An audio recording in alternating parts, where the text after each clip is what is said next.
जय हिंद दोस्तों, नमस्कार सभी भाइयों को। साथियों, पर्सनल लोन और क्रेडिट कार्ड की रिकवरी पर 100% तरीके से पाबंदी किस तरीके से लगाई जा सकती है। जी हाँ दोस्तों, बहुत सारे हमारे भाई हैं जिनका अभी अभी लोन डिफॉल्ट हुआ होगा या फिर अभी लोन डिफॉल्ट होने की कगार पे है।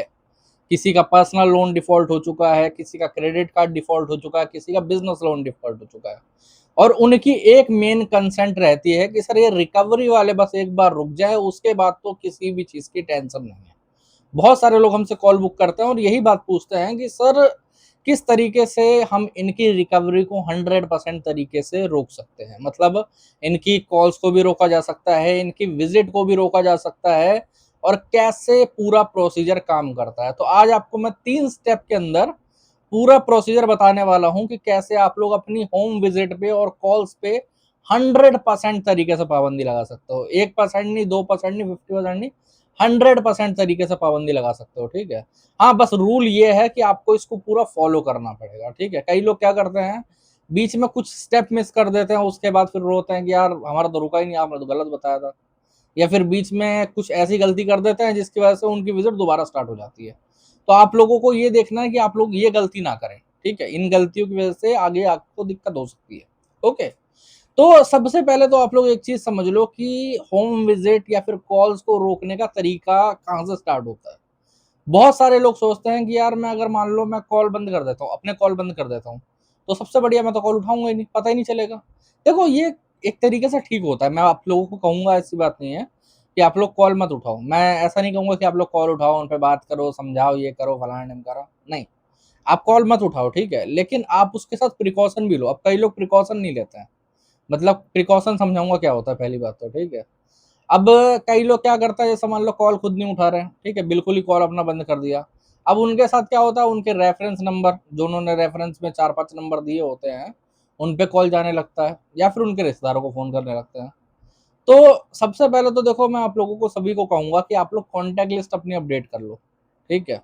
ताकि आपके जो कॉन्टैक्ट्स के नंबर हो वो वहां से हट जाए, उनके पास से जब हट जाएंगे तो वो आपके कॉन्टैक्ट्स को फोन नहीं कर पाएंगे। ठीक है। ये सबसे बढ़िया तरीका, क्योंकि ये प्रॉब्लम है बहुत सारे लोगों को। ठीक है।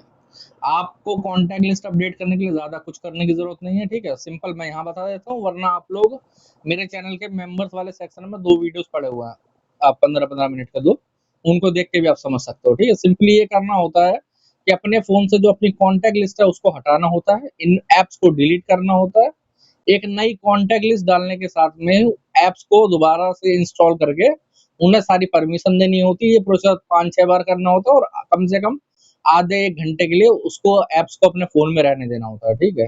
उसके बाद आप उनको डिलीट कर सकते हो, आपकी कॉन्टैक्ट लिस्ट अपडेट हो जाती है। ठीक है। अब देखो, सबसे पहले तो आप कॉल्स वगैरह बंद कर रखा है आपने, उठाना कोई जरूरी नहीं, कोई दिक्कत वाली बात नहीं। आप एक काम करो, सिंपली आप अब लोग मेल डालना स्टार्ट कर दो। ठीक है। नोडल ऑफिसर को और कस्टमर केयर को। ठीक है। अब हो सकता है कई लोग बोले कि सर मैंने मेल करा, मेरा रुका नहीं, ये वो। अब प्रोसीजर सुनो। मेल आपको तुरंत डिफॉल्ट होने के बाद करना है। अगर अभी टाइम हो चुका है डिफॉल्ट को, 1-2 महीने हो चुके हैं, तो फिर आपको ज्यादा मेल पे नहीं जाना है। ठीक है। आपको ट्वीट करने हैं बैंक के अगेंस्ट में, वहां पर सिंपली बताना। और कई लोग पता है मेल या ट्वीट करते हैं तो एक गलती करते हैं। जैसे कई लोग मेल करेंगे या ट्वीट करेंगे तो वहां लिखेंगे कि बहुत ज्यादा कॉल आ रही है, या फिर कॉल पे हैरास कर रहे हैं। अरे क्या हैरास कर रहे हैं ये तो बताओ। आपको ये लिखना चाहिए कंप्लेंट के अंदर कि मेरे साथ कॉल पे गाली गलौज हो रही है, बदतमीजी करी जा रही है मेरे साथ। ठीक है। अब शब्द बोले जा रहे हैं, ये होती है कंप्लेंट। ये नहीं होता कि कॉल बहुत ज्यादा आ रही है। इस कंप्लेंटों पे कोई काम नहीं होने वाला, अगर आप ऐसी कंप्लेंट एक की जगह 10 बार भी कर दोगे। ठीक है। होम विजिट पे अगर आपके आप अच्छे से भी बात कर रहे हैं तो भी आप बोलोगे भाई साहब बदतमीजी कर रहा है, आईडी कार्ड नहीं दिखा रहा है, ऑथराइजेशन लेटर नहीं दिखा रहा है। ठीक है। क्योंकि वो मांगना आपका हक है, सीधी सी बात है। ठीक है। तो आप पहले तो मेल पे और ट्वीट पे ये सारी कंप्लेंट्स करो। ठीक है। ओके। और कई लोग पूछते हैं ये कितनी बार करनी होंगी, तो मेरे भाई ये एक तरीके से दवाई है, मैं आप लोगों को अगर कहूँ तो। ठीक है। अगर आपका नया नया अभी डिफॉल्ट हुआ है, पहला महीना ही चल रहा है, तो आप अभी गोल्डन स्टेज पे हो। आप लोग मेल से और ट्वीट से ही अपना 90% का होम विजिट और कॉल्स को रोक सकते हो। ठीक है। 90%। ओके। बाकी का एंड का 10% जो एकदम आखिरी में करना होता है वो भी मैं आप लोगों को बताता हूँ। ठीक है। अब मेल आप करोगे और बार बार ट्वीट डालोगे। ठीक है। ट्वीट जो आप करते हो ट्विटर पे, तो हर एक बैंक की सोशल मीडिया की टीम अलग होती है। ठीक है। और उसके पास पावर भी होती है। तो वो आपकी होम विजिट को टेम्पररी स्टॉप मार देंगे। और कॉल्स को भी थोड़ा कम कर देंगे टेम्परेरी, तो इससे आपको बेनिफिट मिलेगा, ठीक है। अब 100% तरीका क्या है रोकने का, जैसे कई लोग बोलते हैं ना, तो देखो 100% तरीका यही है कि आप आरबीआई के ओम्बुड्समैन में कंप्लेंट करो, ठीक है। होम विजिट को 100% सिर्फ और सिर्फ आरबीआई ही रोक सकती है। मैं आपको समझाता हूँ कैसे, ठीक है। बहुत से लोग हमारे पास आते हैं जो कि बोलते हैं सर मैंने नोडल ऑफिसर को मेल करा लेकिन कोई कार्रवाई नहीं हुई, होम विजिट तब भी उसके बाद हो गई।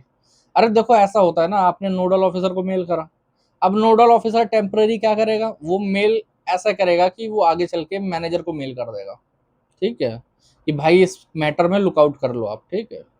अब यार जो रिकवरी वाला आ रहा है, ठीक है, वो एजेंसी के थ्रू आ रहा है, एजेंसी में रिपोर्ट कौन कर रहा है, मैनेजर खुद कर रहा है, उसको टारगेट चाहिए, तो वो क्यों बोलेगा कि भाई आप होम विजिट मत करो, है ना, सोचने वाली बात है। इसकी जगह पे अगर आप ट्विटर पे करोगे तो भी थोड़ा फायदा होता है, क्योंकि वहां पर क्या होता है, सोशल मीडिया की टीम अलग से फॉलो अप लेती है, ठीक है, तो उनको थोड़ा जिम्मेदारी लेनी होती है, ओके। अब जब आप आरबीआई में कंप्लेंट करोगे तो इसका बेनिफिट क्या है, ठीक है, और इसका कुछ रूल्स हैं। पहली बात तो आपके डिफॉल्ट को कम से कम 30 दिन से ऊपर हो जाना चाहिए, ठीक है, और आपने आरबीआई में कंप्लेंट करने से 30 दिन पहले कोई कंप्लेंट करी हो, ओके, बैंक को, चाहे मेल में करी हो, चाहे ट्वीट में करी हो, चाहे लिखित में दी हो, लिखित में दी हो तो स्पीड पोस्ट वगैरह कुछ हो, वरना रिसीविंग हो, वो चीज़ आपके पास होनी चाहिए, ठीक है। अगर वो नहीं है तो एक दूसरा तरीका और है कंप्लेंट करने का आरबीआई में, बट वो यहाँ नहीं बता सकता, वो अलग से हम लोगों को, वो पर्सनली मैं आप लोगों को बता सकता हूँ, ठीक है, वो थोड़ा अलग तरीके का है, ओके, वो ऐसे प्रॉपरली यहाँ नहीं बोल सकते। अब इस तरीके से आप कंप्लेंट कर सकते हो। बहुत से लोग क्या करते हैं, वो लोग आरबीआई को मेल करने लगते हैं और फिर बोलते हैं कि यार मैंने आरबीआई को मेल कर दिया, कुछ नहीं होता इसमें। अरे भाई आरबीआई ने कभी बोला ही नहीं कि आप आरबीआई को मेल करो, मैं आप लोगों को जेनुअनली बताऊं तो, ठीक है। आरबीआई के पास कोई सिस्टम है ही नहीं कि आप उनको मेल करो और वो कंप्लेंट को लुकआउट करें। पहले जब ये आरबीआई का पूरा पोर्टल नहीं बना था, ठीक है, लॉकडाउन से पहले की बात है, तो भाई साहब आप लोगों को क्लियरली बताऊं, ऐसे कम से कम 5-6 पन्नों का एक फॉर्म बनता था, उस फॉर्म को पूरा भरा जाता था और उस फॉर्म को स्पीड पोस्ट करा जाता था, ठीक है, 3 कॉपियों के साथ में। और अब सेम ही प्रोसीजर है बट वो ऑनलाइन हो गया, अब आपको फॉर्म वॉर्म भरने की जरूरत नहीं है, आप सिंपली ऑनलाइन तरीके से उसकी कंप्लेंट कर सकते हो पोर्टल पे जाके। आपके 10-15 मिनट खराब होंगे बस, और कोई दिक्कत वाली बात नहीं है, ठीक है। वहां पर जाइए, ओटीपी दीजिए, एड्रेस दीजिए, अपना बाकी डिटेल्स दीजिए। अब कई लोग ये भी पूछते हैं, मतलब वो जो लोग पूछते हैं ना, मैं उनको बिल्कुल ही सेंसलेस आदमी समझता हूँ, मैं बताऊंगा क्यों, ठीक है। कई लोग ये भी बोलेंगे कि भाई साहब आरबीआई में कंप्लेंट कर देंगे तो कोई दिक्कत तो नहीं हो जाएगी, कोई प्रॉब्लम तो नहीं हो जाएगी। तो मैं ऐसे लोगों से ना, जो कंप्लेंट करने से भी डरते हैं, उनसे सिर्फ इतना कहना चाहूंगा कि भाई साहब आप विक्टिम हो, ठीक है, प्रॉब्लम आपको हो रही है, रिकवरी वाला परेशान आपको कर रहा है, आप कंप्लेंट करोगे तो आपके ऊपर एक्शन तो होने का नहीं है, पहली बात तो, ठीक है। सीधी सी बात है, जो भी बैंक होगा, जो भी रिकवरी एजेंसी होगी, उसके ऊपर संज्ञान लिया जाएगा, उसके ऊपर देखा जाएगा, ठीक है। आरबीआई में कंप्लेंट करने के तुरंत बाद 3 कंप्लेंट जाती हैं और ऑफलाइन जाती हैं, ऐसे नहीं कि सिर्फ ऑनलाइन जाती हूँ। 3 कंप्लेंट जाती है, एक बैंक को जाती है, एक मैनेजर को जाती है, एक रिकवरी एजेंसी के ओनर को जाती है, और वो लोग तुरंत ही आपकी होम विजिट को पूरा स्टॉप कर देते हैं, ठीक है। तो अब कई लोग ये भी बोलेंगे कि सर ये 100% फिर कब तक स्टॉप रहती है, तो देखो ऐसा है कि एक टाइम लिमिट होती है। जैसे सपोज करो आपकी कंप्लेंट क्लोज हुई इस मंथ में, ठीक है, अब उसके पहले 1 महीने के अंदर तो कुछ नहीं होने वाला, मैं गारंटी से लिखित में देता हूँ, ठीक है। आप ये है कि हर 2 महीने में एक बार कंप्लेंट डलवाते रहो, मेरा मानना ये है, सबसे बढ़िया कहना ये है, ठीक है।